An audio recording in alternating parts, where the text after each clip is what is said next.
आकाशवाणी केंद्र भोपाल से प्रस्तुत हैं प्रादेशिक समाचार। पहले मुख्य समाचार। प्रधानमंत्री ने कहा, बाजरे को लोकप्रिय बनाने में भारत की अग्रणी भूमिका महत्वपूर्ण। विदेश मंत्री ने कहा, वैश्विक आर्थिक वृद्धि का रुख एशिया की तरफ बढ़ने से इस क्षेत्र में संपर्क के अभूतपूर्व अवसर पैदा हो रहे हैं। देश में अब तक 1,66,00,000 से अधिक लोगों को कोविड-19 के टीके लगाए गए। विदेश मंत्री ने कहा, बांग्लादेश के साथ भारत के संबंधों के महत्व के पीछे पड़ोसी पहले की नीति और भारत की एक्ट ईस्ट नीति की बढ़ती प्रासंगिकता है।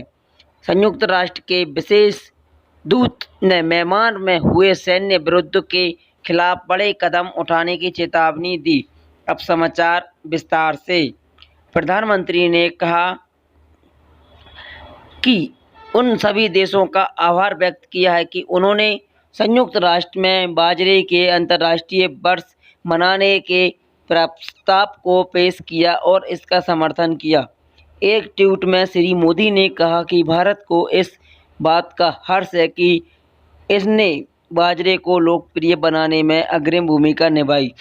उन्होंने कहा कि यह कृषि वैज्ञानिकों और स्टार्टअप समुदायों के लिए शोध तथा नवाचार का विषय भी प्रदान करता है।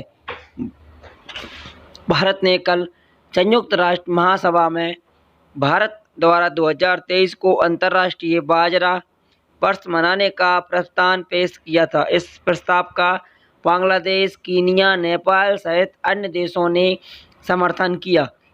संयुक्त राष्ट्र महासभा ने 2023 को अंतर्राष्ट्रीय बाजरा घोषित करने के भारत द्वारा प्रायोजित प्रस्ताव का सार्वजनिक से अनुमोदन कर दिया है। इस प्रस्ताव का उद्देश्य बाजरे के फायदे के बारे में जागरूकता बढ़ाना है। अंतर्राष्ट्रीय बाजरा वर्ष 2023 नाम के इस प्रस्ताव को भारत के साथ बांग्लादेश, केन्या, नेपाल, नाइजीरिया, रूस और सेनेगल ने समर्थन दिया, जबकि 70 से अधिक देशों ने इसे सह प्रायोजित किया। संयुक्त राष्ट्र में भारत के स्थायी प्रतिनिधि टी.एस. तिरुमूर्ति ने विश्वास व्यक्त किया है कि 2023 को अंतर्राष्ट्रीय बाजरा वर्ष मनाए जाने के बाजरे की पैदावार के प्रति अधिक जागरूकता लाने में मदद मिलेगी।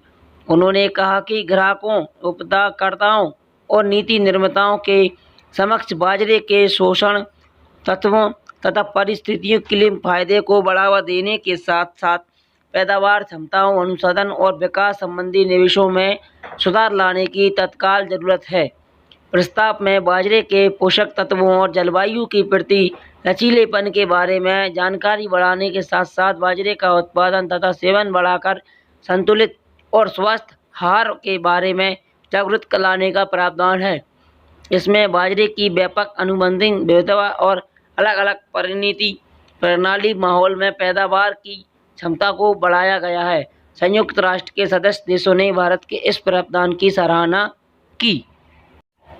भारत ने आज मैरीटाइम इंडिया सम्मेलन के अवसर पर जवाहर दिवस भी मनाया। ये सम्मेलन वर्चुअल माध्यम से आयोजित किया गया। इसमें अफगानिस्तान, अमोनिया, ईरान, अफगानिस्तान, रूस और उज्बेकिस्तान के मंत्रियों ने भाग लिया। मंत्री स्तरीय उद्घाटन सत्र को संबोधित करते हुए विदेश मंत्री डॉक्टर एस जयशंकर ने कहा कि वैश्विक आर्थिक वृद्धि का रुख एशिया की तरफ हो जाने से क्षेत्र में संपर्क के लिए अभूतपूर्व अवसर पैदा हो रहे हैं।